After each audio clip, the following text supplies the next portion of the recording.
vai falar um tema que é de bastante importância, que é sobre os dons espirituais. E nosso entrevistado da semana é nossa irmã Rayan. Tudo bom, Rayan? Tudo bem, irmã Jaqueline, paz do Senhor. Eu agradeço a Deus pela oportunidade e a você pela oportunidade.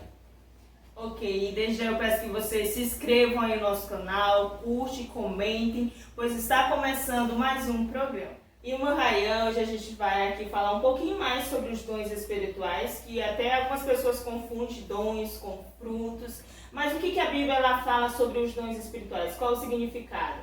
Sim, dons espirituais, segundo a Bíblia, é uma capacitação soberana dada e concedida pelo Espírito Santo ao crente.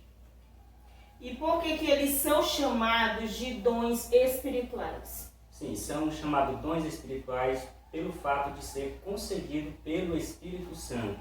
Né? Existem o Espírito Santo, que é um dom de Deus, e o Espírito Santo concede ao crente os dons espirituais. Existem quantos dons? Na lista de 1 Coríntios, capítulo 12, a gente vai ver 9 dons, né, que são os mais estudados. Mas se a gente for fazer uma outra busca dos dons espirituais, também citada pelo apóstolo Paulo em Romanos e em Efésios, vai somar aí quase 22 dons. A pessoa que aceita Jesus, ela recebe logo de imediato os dons espirituais ou não? Vai partir de uma busca, ou uns vão receber, outros não, ou como é que é esse processo? A partir do momento em que a pessoa aceita Jesus, ela deve buscar os dons espirituais.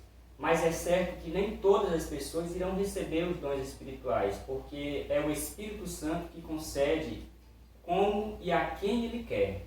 Ah, sim.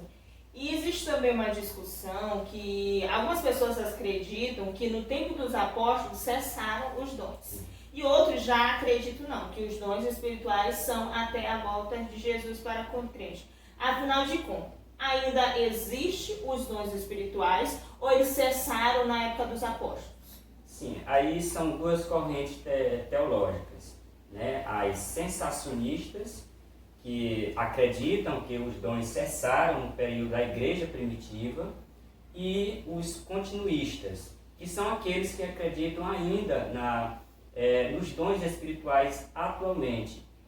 No cenário internacional, o nome que se destaca como um grande pastor e escritor é John Piper, que ele não acredita ainda que os dons espirituais estão ainda no meio da igreja. E um pastor brasileiro que também é sensacionista é o pastor Nicodemos, Augusto Nicodemos, da igreja presbiteriana. E os continuistas são aqueles que acreditam ainda na continuação dos dons espirituais. Por exemplo, uma igreja neopentecostal que acredita ainda nos dons espirituais é a igreja metodista, juntamente com as igrejas pentecostais. E qual a diferença dos dons espirituais para os frutos do Espírito? Sim, os frutos espirituais, eles são características que cada crente deve ter a partir do momento em que ele aceita Jesus Cristo. E os dons espirituais partem de uma busca, né? Os frutos, eles se diferenciam dos dons pelo simples fato de ser uma característica que cada crente deve ter em sua vida cotidiana. Todo aquele que recebe os dons do Espírito Santo, ele recebe os frutos também automaticamente ou não? Não, os dons espirituais, né, ele parte de uma busca, como eu já falei. E os frutos, ele deve ter em nossa vida, né? Ela deve ser uma característica de todo cristão que aceita Jesus. Certo. O apóstolo Paulo, ele orientou a igreja ali de Coríntios para que só falasse em língua quando tivesse ali um intérprete.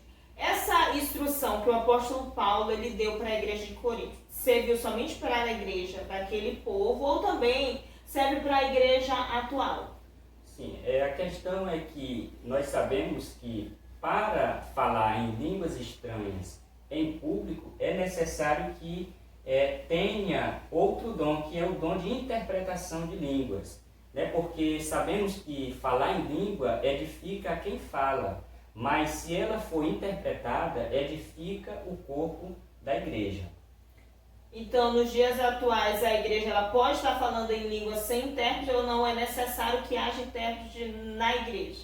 Não é uma regra, porque a gente vê que durante os cultos pentecostais há pessoas que falam em línguas estranhas continuamente.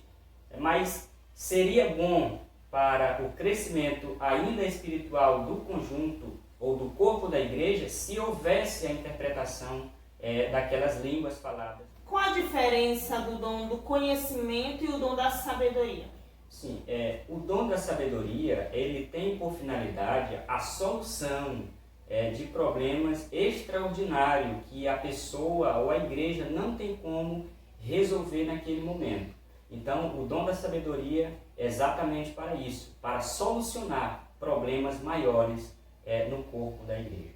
O dom de conhecimento ou o dom da ciência, ele é um dom de um conhecimento de Deus, né, que ele é unicamente manifestado pelo Espírito Santo.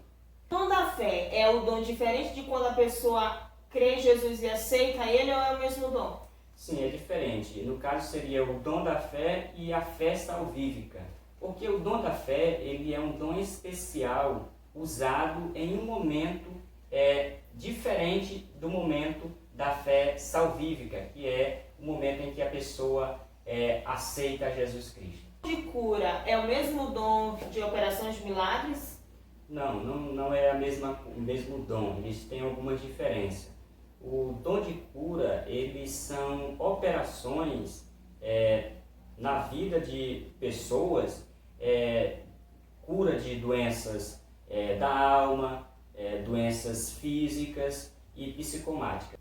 Já o dom de operações de maravilhas está no plural, que significa operações poderosas, né? Que é um conjunto de variedades de milagres. Ah, sim. E também lá em 1 Coríntios, no capítulo 14, o apóstolo Paulo ele enfatiza em a igreja buscar o dom de profecia. Então, esse dom de profecia ele pode ser considerado o melhor dom para o cristão ou não? Não, o texto lá de 1 Coríntios, capítulo 14, vai ser uma longa narração do apóstolo Paulo entre falar em línguas e profetizar. Por quê? Porque a igreja de Coríntios, ela estava tendo estas pessoas que estavam falando em línguas, mas estavam edificando a si próprias. E Paulo queria enfatizar para elas não pensarem em si próprias. Mas já o dom de profetizar, ele abrangia também toda a igreja ali de Corinto. Né? Ela não só edificava quem profetizava, mas também aquelas pessoas que estavam ali. Porque se a gente for analisar, falar em línguas edifica somente aquela pessoa que está falando. E se interpretada, a igreja. Mas já as pessoas que ainda não conhecem a Deus não serão cobertas por este dom, não serão abrangidas por esse dom. Já o dom de profecias, ele é diferente, porque ele não só edifica a pessoa, como a igreja, mas também aquelas pessoas que ainda não conhecem a Jesus. Ah, sim. Então a preocupação do apóstolo Paulo era assim, que a igreja fosse edificada e não apenas algumas pessoas tivessem essa edificação. Sim. Todo cristão que é batizado no Espírito Santo, ele fala em línguas? A partir do momento em que a pessoa é batizada com o Espírito Santo, a primeira evidência para as pessoas ali próximo e a primeira evidência física que aquela pessoa está sendo batizada com o Espírito Santo é o falar em línguas estranhas.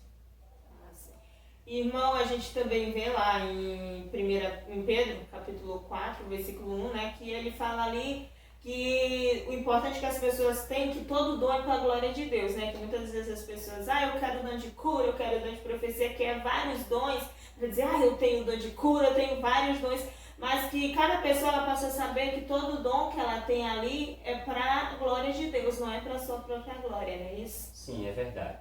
Por quê? Porque quem tem o dom ou os dons, ela não se faz mais crentes do que aquelas que não têm. Em um livro de Billy Graham, quando ele fala acerca do Espírito Santo e também aborda os dons espirituais, ele fala de uma certa pessoa que tinha uma doença já em estado terminal. E no hospital, ao conhecer uma pessoa que tinha o dom de cura, aquela pessoa, quando orou por ela que estava doente, ela recebeu a cura imediata.